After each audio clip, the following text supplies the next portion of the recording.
हमल की पेचीदगियों में एक पेचीदगी बच्चेदानी में प्लेसेंटा यानी आंवल का नीचे होना, जिसे प्लेसेंटा प्रीविया कहते हैं। ये एक कॉम्प्लिकेशन है प्रेगनेंसी की जो माँ और बच्चे दोनों के लिए खतरनाक साबित हो सकती है। आज की वीडियो में मैं इस बारे में बात करूंगी।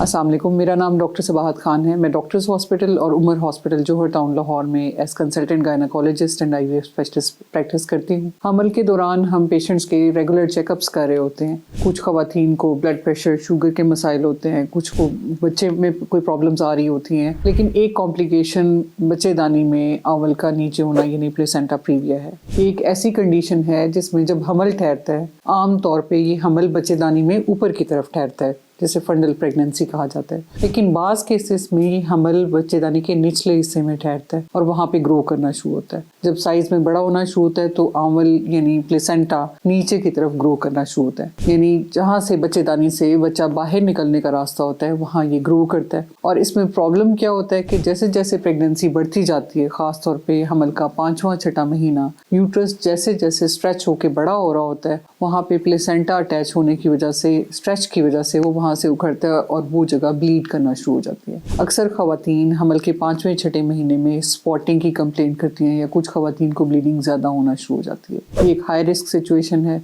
जब भी अल्ट्रासाउंड पे हमें पता चले कि प्लेसेंटा की पोजीशन नीचे है तो खातून को खासतौर पे अपनी हेल्थ का ख्याल रखना चाहिए। अपने रेगुलर ब्लड टेस्ट कराने चाहिए कि खून की कमी ना हो, कि किसी वक्त ब्लीडिंग स्टार्ट हो तो ये ना हो कि खून की कमी पहले ही हो और फिर वो ब्लीड ज़्यादा करना शुरू हो जाए, जिसकी वजह से ना सिर्फ उनकी जान को खतरा होता है बल्कि बच्चे की जान को भी खतरा हो सकता है। जब खवातीन में प्लेसेंटा प्रीविया होता है तो ऐसी खवातीन अक्सर स्पॉटिंग ब्लीडिंग के साथ प्रेजेंट करती हैं। ये ब्लीडिंग ब्राइट रेड कलर की होती है, सुर्ख रंग की। कुछ बाजू का ब्लीडिंग क्लॉट्स होते हैं, इसमें ब्राइट कलर का रेड ब्लड होता है जो निकलता है। पेट के निचले हिस्से में क्रैम्प्स होते हैं, दर्द फील होता है और ऐसी सूरत में डॉक्टर्स आपको स्ट्रिक्ट बेड रेस्ट एडवाइस करते हैं। ऐसी सूरत में आपको ट्रैवलिंग अवॉइड करने का कहा जाता है। मियाँ बीवी को आपस में परहेज बताया जाता है कि आपने कोई झुक के कोई काम नहीं करना, कोई वजन नहीं उठाना, आपने कोई लंबे फासले के लिए चलना नहीं है और आपने बेड रेस्ट करना है। अपनी हेल्थ को इम्प्रूव किया जाता है। जब प्लेसेंटा प्रीविया अगर ब्लीड करना शुरू हो जाए तो ऐसे केसेस में क्या कॉम्प्लिकेशंस हो सकती हैं? एक तो ये कि वक्त से पहले डिलीवरी हो सकती है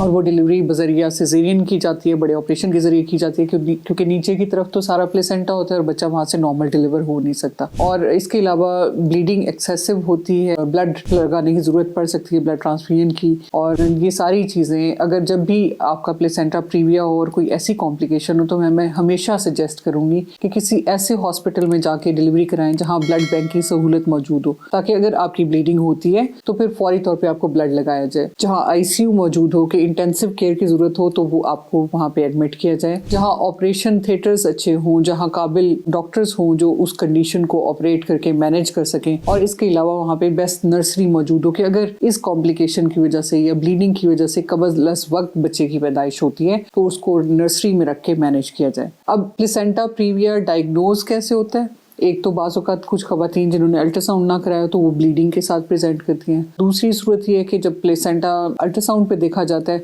तो उसकी पोजीशन नीचे की तरफ होती है और उसी वक्त आपके डॉक्टर्स अलर्ट हो जाते हैं। वो आपकी ख़ास तौर पे खून की कमी को दुरुस्त करते हैं, आपको कुछ अलामात बताते हैं ताकि कोई भी सिम्टम्स हो तो आप एमरजेंसी में फ़ौरन प्रेजेंट करें। अगर ब्लीडिंग आपको स्टार्ट होती है तो थोड़ी ब्लीडिंग पे आप बैठे ना रहें, फ़ौरन हॉस्पिटल चले जाएँ, क्योंकि प्लेसेंटा प्रीविया से होने वाली ब्लीडिंग एकदम से बहुत ज़्यादा होती है जिसको संभालना मुश्किल होता है और ये खातून के लिए भी जानलेवा साबित हो सकती है और बच्चे के लिए भी। तो जब भी ऐसी कंडीशन हो अपने रेगुलर चेकअप्स करें, अपनी सेहत का ख्याल रखें और बहुत ज़्यादा फिजिकल एक्टिविटीज से परहेज करें।